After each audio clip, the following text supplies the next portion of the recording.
This building is on the National Register. It's one of the last few buildings, so it was originally called in the registration with the National Park Service, the Kirch-Latsch. It was Latch and Son, which was John Latch's father and then himself. It was their first grocery distribution point. So it has some real historic significance in the Winona area as far as Latch and his start because of his philanthropy and the whole story of Latch, and you know that, and what followed after that. So I won't get into Latch's story, other than this was the original Latch and Sons warehouse for grocery distribution in Winona. Then they built the building behind us, and then the Latch building, which is now sadly torn down.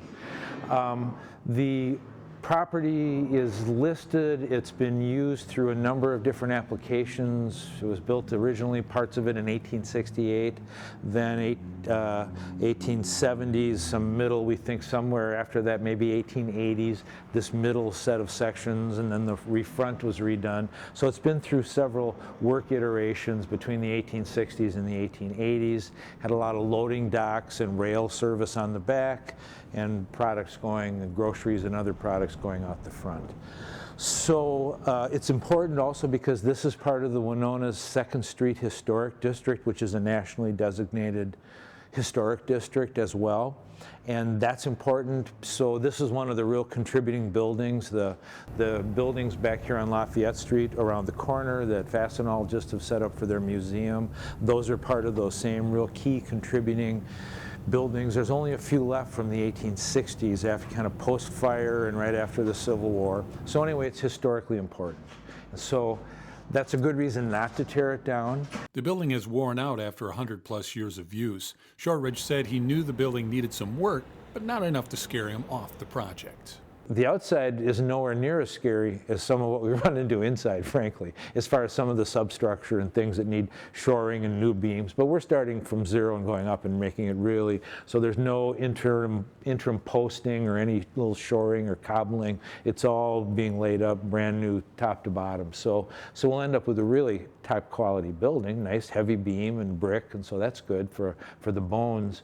But no, that wasn't really very scary. There are bigger projects around that would be a little worrisome. But no, this one we knew what we were getting. You know, there haven't been any surprises beyond our expectations yet.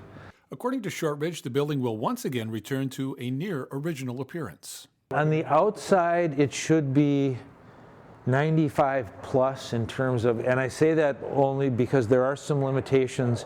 There were some things that were torn off of this building at different times. Some of the decorative cap and cornice kind of crenellations on the top of the building architecture at the parapets and cornices, and that won't all be put back. That hasn't been there in over 100 years now. So those won't be restored. We're wrestling right now with whether we put a flagpole back on it, because original photographs we have, turn of the century, where it says Latch and Son on it and it's active business, turn of the century, there was always a flagpole. So I think I want to put the flagpole back. I think that'd be kind of a nice touch. When work is complete, the building will become state-of-the-art business and office space. It'll be converted to finished office and commercial use. So we've got ground floor tenants for a little more than half of it already prescribed. We're going to be creating another entrance at the back of the building, which faces Levy Park and the parking lots anyway. So what was the old loading dock part will be a little bit in the style of loading dock, but it won't be rail anymore. It'll be people and cars, and it'll connect to Levy Park, and that's a nice viewscape. You got the bluffs of Wisconsin, and we're hoping the city kind of continues to work toward making Levy Park more accessible. We've been advocating for Lafayette Street being reopened to connect to that nice big empty park there and kind of get the circulation to work a little better into Levy Park. So that back of the building will be another front, and we think that'll be used primarily for the office tenants for the second floor. The first floor, that'll be the old classic commercial front access, 2nd Street, and some side access as well. And then that's why the new elevator is toward the back of the building, because we'll have kind of a lobby and hallway there.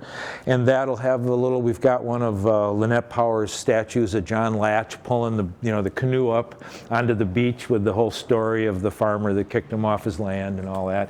So we're going to put a small casting of that in the back lobby, and some storyboards about Latch and the story of the 1860s in this building. building. But then it'll all be new mechanical, it'll be fire sprinkled, we'll float out all new floors and surfaces. So we're going to try to get 1 gigabyte of high-speed internet as our base service for the building here.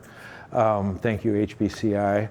And, and we're doing some other things as far as infrastructure to make it very state-of-the-art as far as backup power from some of our generator power we have over at 111 Riverfront, and the high-speed fiber and some other, really high-end uses that'll make it very functional for the office and commercial mixed use that we're going to have.